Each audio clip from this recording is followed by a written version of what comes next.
evening. I'm Dennis Ward. Welcome to APTN National News. The family of an Inuk woman say they are searching for answers in her death. Tara Niptanatsiak died in Calgary in February. She was later buried by a local funeral home. Her loved ones were not notified due to her last name being spelled incorrectly. Now they want her body brought to her home community. APTN's Tamara Pimentel has that story. Ever since I could remember, she was always writing things down, and I guess she did that until the very end here. In Bengoff, Saskatchewan, Rolanda Niptanatsiak holds on to these notes written by her sister Tara.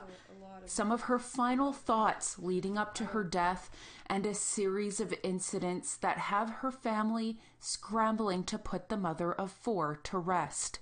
I feel like so much time has passed and I feel like we haven't really gotten anywhere. Tara Niptanatsiak from Cambridge Bay, Nunavut, was living in Calgary when her family last heard from her on February 17th. On the 25th, Calgary police informed the public a body was discovered inside a waste container in Calgary's Ramsey area. The manner of death determined to be non-criminal, and an investigation as to how the body may have ended up in the waste container is ongoing. But it was only weeks later, on April 13, when Tara's aunt Caroline Robinson in Cambridge Bay learned that body belonged to her niece. After weeks of not hearing from Tara, Robinson flew to Calgary to file a missing persons report. The officers came out and met me, and that's when he told me that they found her and that she was deceased. And I thought he was lying at first. I didn't want to acknowledge that she was gone. When speaking with the medical examiner, Robinson says she was told that Tara's family wasn't notified of her death because her last name was incorrect in their records. They asked me, how do I spell their last name? So I spelled her last name for them. And then the medical examiner said, oh, well, that's supposed to be an A, not a G. The medical examiner said, well, somebody spelled her last name wrong. And I said, what the heck is going on here? An email from Calgary police say Tara was found without identification, but later found her name was wrong in the national database. It states that Tara remained unidentified until fingerprints obtained during the autopsy were sent to the national database for comparison.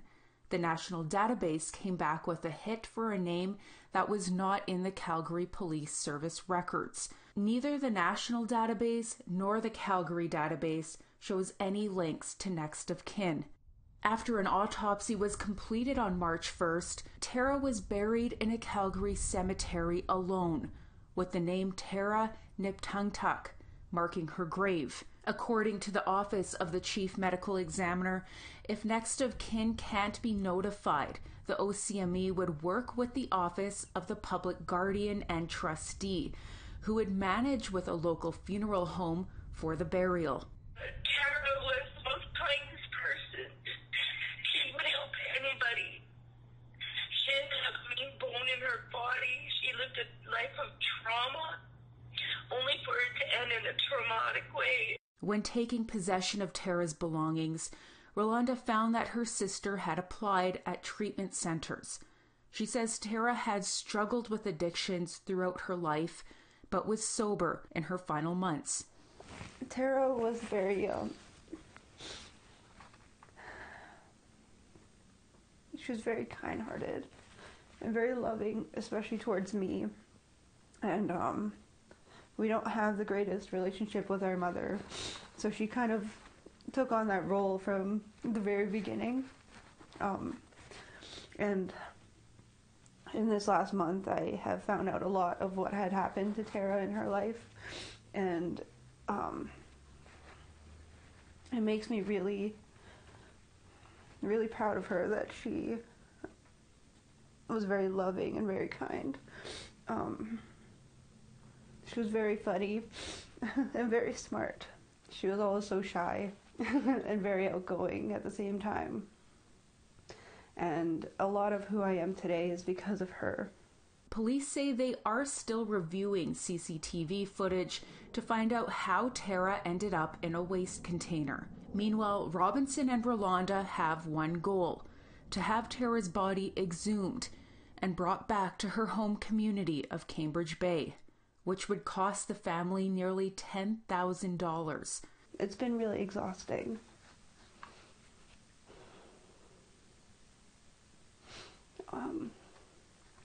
And it's just been a lot of trying to figure everything out.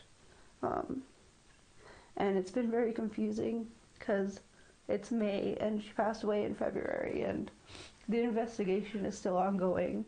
Once put to rest on the land she was deeply connected to, Tara's family will be able to mourn and have some closure.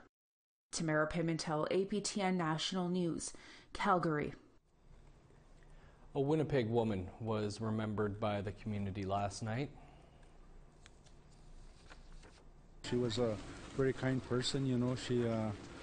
She reached out, you know. She talked to people. She liked to joke. She liked to laugh, you know, like any other child or person, you know. Mourners gathered near an apartment building for a vigil.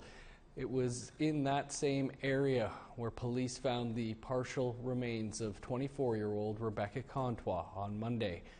Last night, advocates for missing and murdered Indigenous women and girls and two-spirited people said the government needs to step up to help.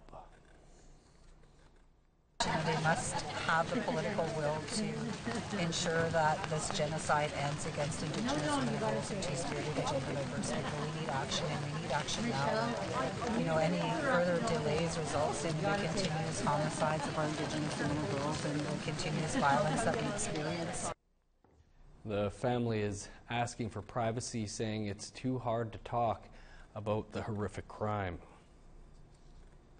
There is a clear relationship between resource development and violence against Indigenous women. It was once again the focus of the House's Standing Committee on the Status of Women. 2 cabinet ministers were drilled for an hour by the committee. One member questioned if sex trafficking could be also linked to resource development projects near First Nations communities. Minister of Crown Indigenous Relations Mark Miller says the clear answer is yes.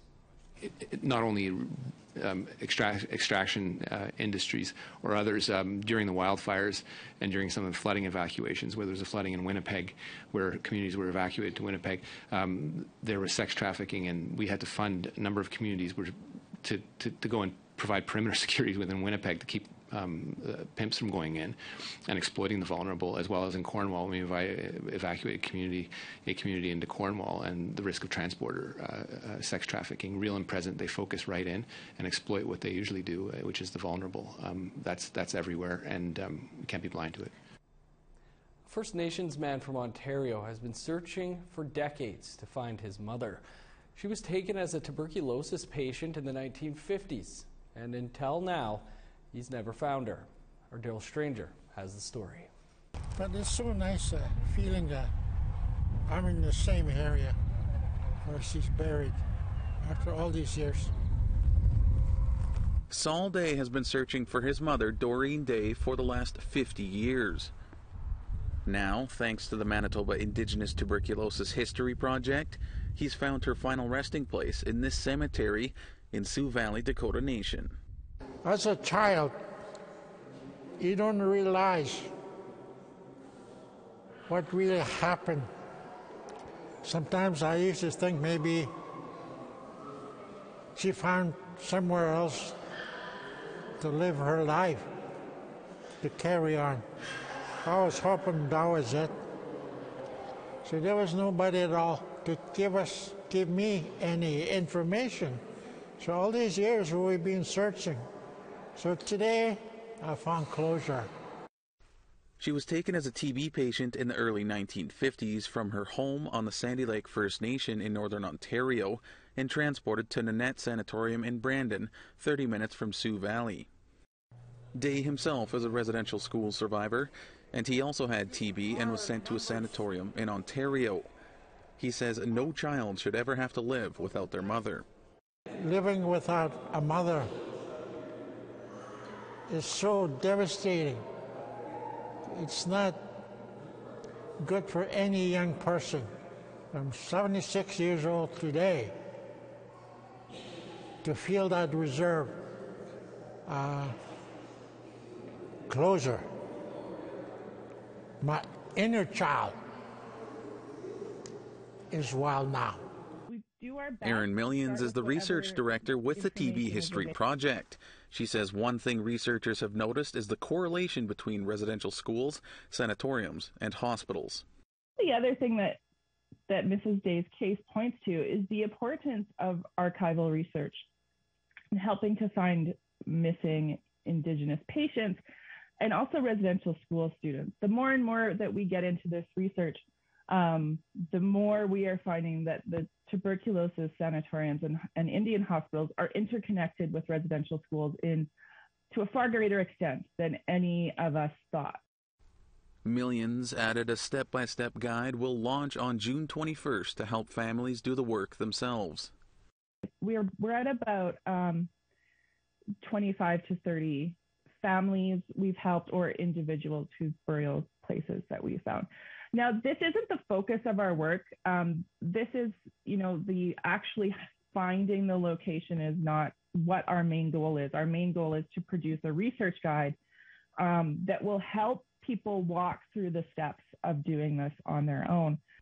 For Day, he hopes his story can encourage others to keep looking. It was tragic, yes, for a lot of us at that time. So now some of us are finding closure. I think it's important that I share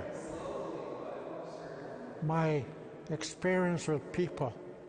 Daryl Stranger, APTN National News, Winnipeg. Another class action lawsuit's been approved in Quebec, this time targeting the Roman Catholic Archdiocese, or the Roman Catholic Archbishop of Quebec. The class action covers anyone who was sexually abused by clergy or church personnel going back to 1940. Their descendants are also eligible for compensation. The diocese ran 4 residential schools in Quebec. Time for a quick break. Coming up, a story on some right deadly aunties.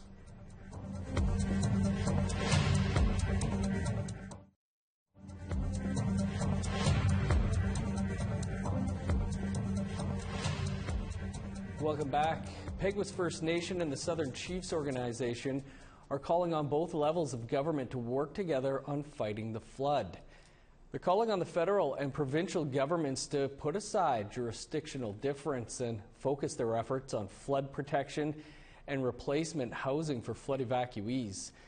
Peguis has flooded 11 times in the last 20 years, according to Chief Glenn Hudson. This year's flooding is the worst in history. And Hudson estimates 700 homes have been impacted with around $200 million in total damages. He wants to see proper funding and infrastructure to protect the community long term. This type of approach and systematic racism, I guess, it has to stop in terms of the funding.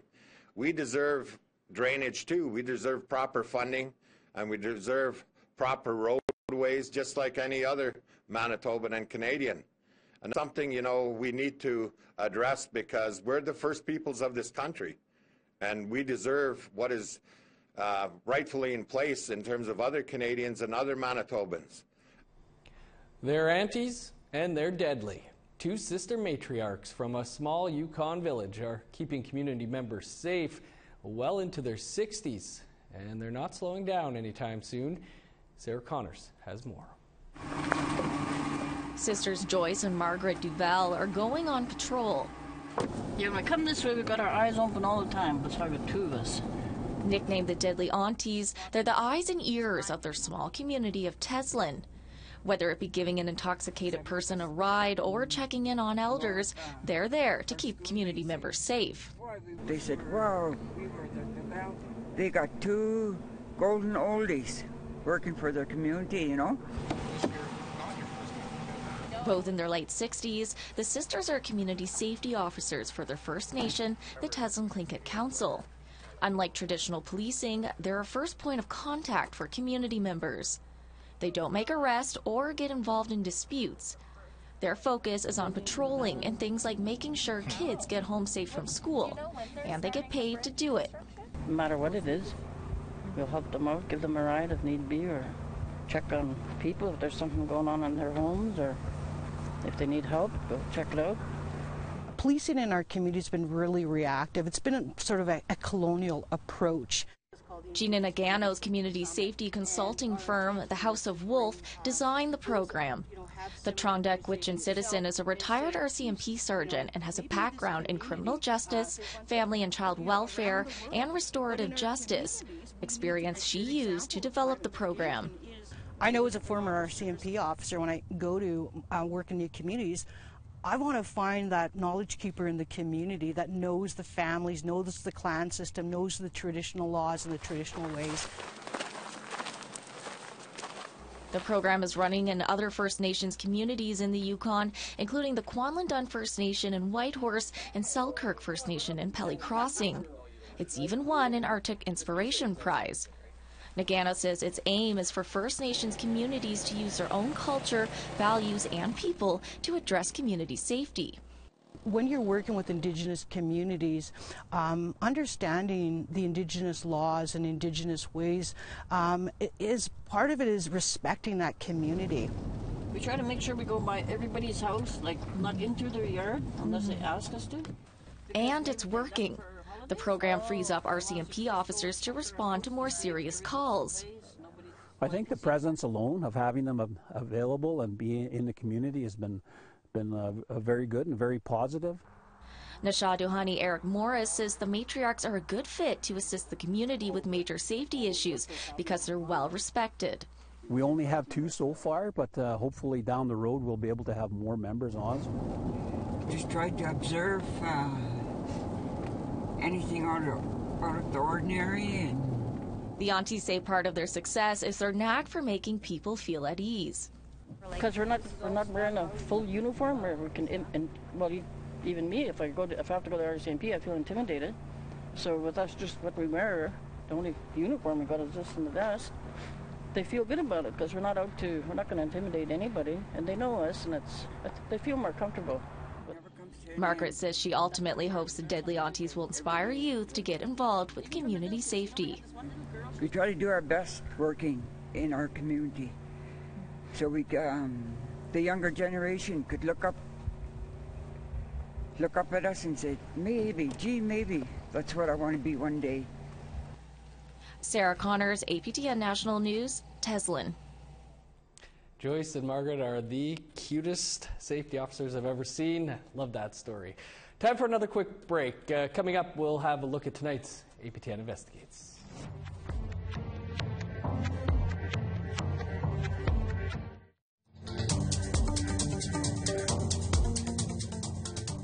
Welcome back. Time now for our photo of the day. And this one comes to us from our regular contributor, Greg Scriver, who has once again submitted a great shot of the setting sun, but more specifically what my technical director thinks appears to be a cloud formation in the shape of a set of wings with the sun shooting off those and across the sky. Stunning image. Thanks again, Greg. If you too get a great photo this weekend, email it to us at share@aptn.ca. Then tune in next week to see our next photo of the day. Let's take a look at Saturday's weather forecast. Starting on the East Coast, 17 and sunny for Charlottetown, 14 in St. John's. 12 in Kuujjuaq, rain in Nain with a high of 10. 29 with showers in Montreal, rain in 16 for Chibougamau. Cloudy and 10 in Sault Ste. Marie, 20 with rain in North Bay. 21 with showers in Thunder Bay, a high of 9 and rain in Sioux Lookout. 12 with showers in God's Lake, a chance of snow, and 5 in Thompson. 9 with rain in Winnipeg, 10 in Dauphin. 10 in Regina, 13 and sunny for North Battleford. 14 with the sun out in Meadow Lake and La Ronge. Over in northern Alberta, 16 for Fort Chip, Peace River, and Fort McMurray. 13 in Edmonton, 9 in Lethbridge. Showers and 15 for Vancouver, rain and 20 in Kamloops. 13 in Prince George, 15 in Dease Lake. 10 in Old Crow, 20 for Dawson. 13 with showers for Yellowknife, 10 in rain in Norman Wells. -2 in Sax Harbor, snow and +2 for Paulituck. +1 with rain in Chesterfield, sunny and 1 in Arviette. -10 with snow for Resolute, 7 below in snow in Joe Haven.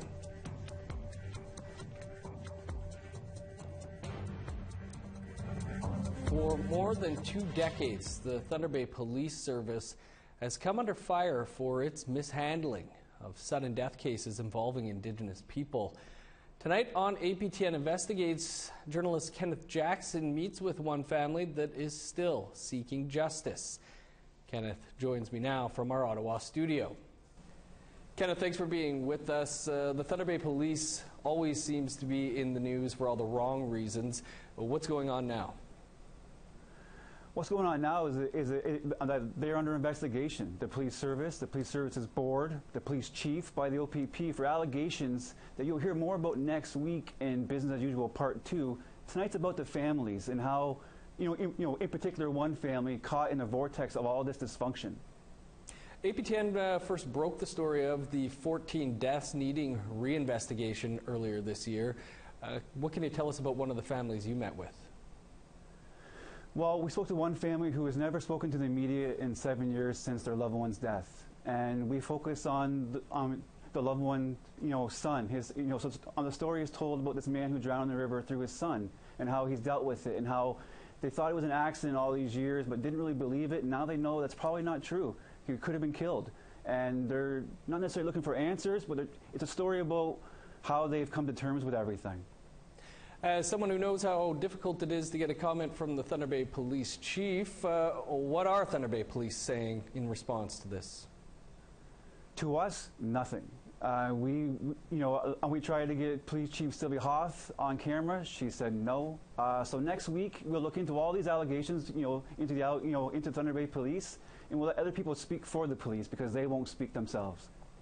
Kenneth, really looking forward to tonight's episode and next week's. Appreciate you taking some time for us. Right on. Thanks, man. And you can watch that episode of Investigates in just a few minutes' time. Really looking forward to it. But that's all the time we have for your APTN National News for this Friday. For news anytime or more on anything you've seen here, visit our website, aptnnews.ca. I'm Dennis Ward. Thanks for joining us. Have a great night.